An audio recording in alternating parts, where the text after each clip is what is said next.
চলুন আজকে শেয়ার করি একদম অন্য রকমের নরম তুলতুলে দুধ পুলি পিঠের রেসিপি। পুর বানানোর জন্য নিয়ে নিয়েছি পাটালি গুড়, নারকেল কুড়ে নিয়েছি, তার সঙ্গে এই গুড়টাকে ভালো করে মাখিয়ে নিয়েছি, এলাচের গুঁড়ো দিয়ে দিয়েছি সুন্দর গন্ধ হবে বলে। তারপর গ্যাসে বসিয়ে একটু খোয়া ক্ষীরও মিশিয়ে নিয়েছি আর একটা সুন্দর পুর বানিয়ে নিয়েছি।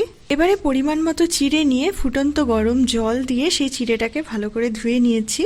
এই গরম চিড়েটার সঙ্গে যতটুকু চালের গুঁড়ো প্রয়োজন সেটা দিয়ে আর অল্প একটু নুন দিয়ে একটা আটার ডোয়ের মতো ডো তৈরি করে নিতে হবে।